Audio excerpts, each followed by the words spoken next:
This is Dr. Mayberry. We are going to discuss the vertebral column today, and I'm going to split this up into a few different videos, just like we did with the upper limb and the lower limb. So we're going to start with the cervical vertebrae. The cervical vertebrae, of course, are the vertebrae in your neck. So when we're talking about your vertebral column, we're talking about your spine. So this is your vertebral column. This is Stan. Stan is actually, with upper and lower limb, we had Gertie. Gertie was a donated body to science. She would have donated her body to science. Stan is actually a plastic replica. So people use skeletons like Stan more often when they're studying anatomy and musculature because all of these things that look like tattoos are actually marks where muscles would attach. So he's my model for the day. So at any rate, we're talking about the vertebral column, and we're going to start by talking about the cervical vertebrae up here. What you'll see as you learn the vertebral column is actually that there's a gradual transition in the vertebrae as you move down. So we group them into these groups that hopefully you watched the lecture on the vertebral column that had the PowerPoint slides as well. So you already know that we group them into cervical, thoracic, lumbar, and sacral, and then coccygeal. So these first 7 vertebrae, the highest 7, are the cervical vertebrae.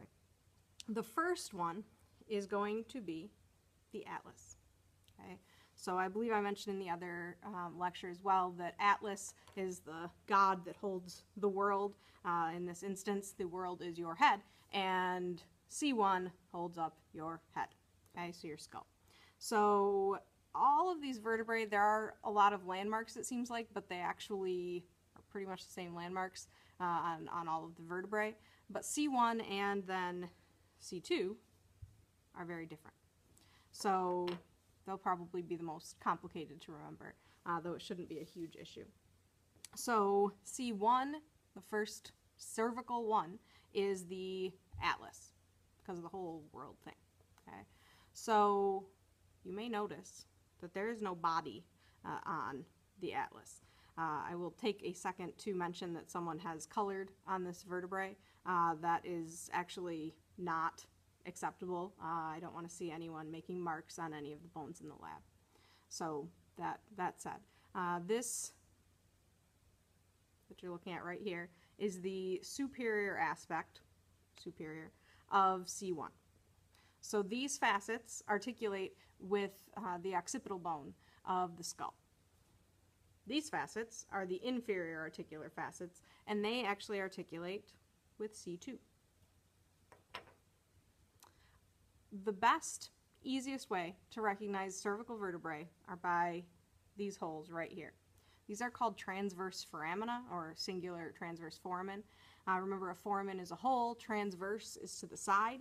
So these are actually holes for blood vessels to go up into your brain. The vertebral artery actually goes through these holes. So they're protective of that vertebral artery that is going into your brain, carrying oxygenated blood. So all cervical vertebrae have these. If it's a cervical vertebrae, it will have them. I can't stress that enough, because that means that if it's a thoracic or a lumbar vertebrae, it will not have them. So that is the fastest, easiest way to identify that you are looking at a cervical vertebrae. So, transverse foramina. This hole is the vertebral foramen. So every vertebrae is going to have that vertebral foramen. It is protecting your spinal cord. Important. The arches that make up, this is the posterior side of the vertebral foramen, are the vertebral arches. That's the same in all of the vertebrae. Okay, so if you've got those things down, you've got them down for all of them. So this actually has, the C1 has another landmark right there.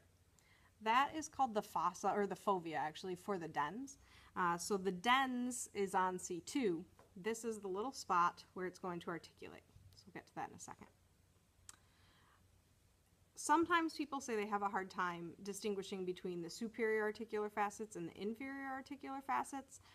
The easiest way to do that is actually to look for this next landmark.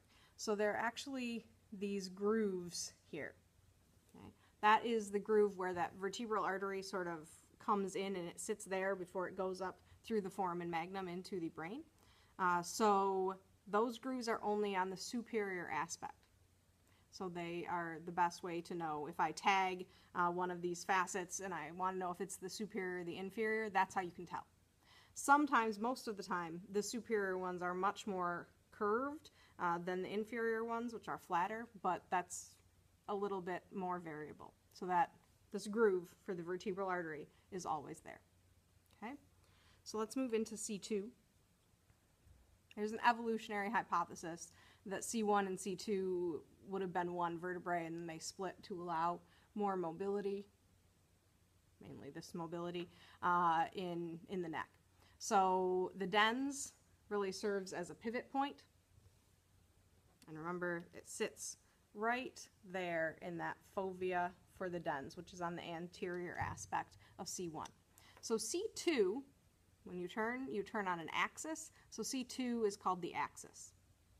So this is the dens, arguably the most important landmark on C2, easiest way to identify C2. Because it's still a cervical vertebrae, it still has these transverse foramina.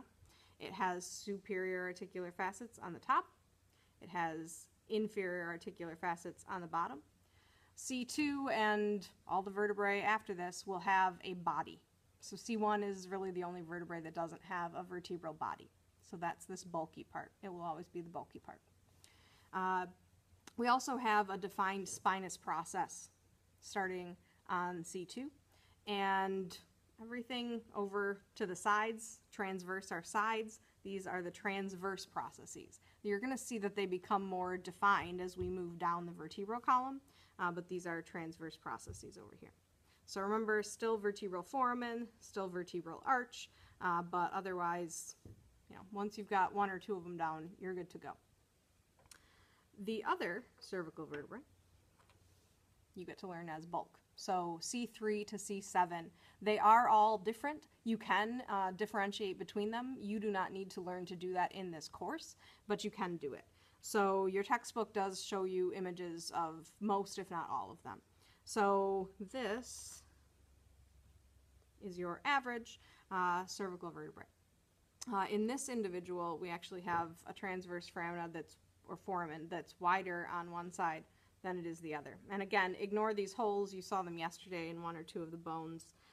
They are for when the skeleton was articulated. So pretend they're not there. They are holes in the body. Remember, the bulk is the body. This is still that vertebral foramen. The spinous process of cervical vertebrae tend to be bifid, which is like two little prongs on them, and that's for muscle attachments, things like that. Okay, so sometimes there are actually three, but usually it's two. It's a bifid spinous process, which means this is that spinous process. The spinous process is the most posterior aspect of the vertebrae. Vertebrae are kind of similar to the scapula. For a lot of students, they forget that this sort of most exciting part, if part of the vertebrae is exciting, is posterior, and the body is anterior, right? Because the anterior aspect is actually within the thorax. So, or in this case, within the neck, throat. So just put that in your head, have that in your head. So spinous process, again, transverse processes are on the side. Vertebral arch, which encloses that vertebral foramen, which has the spinal cord in it.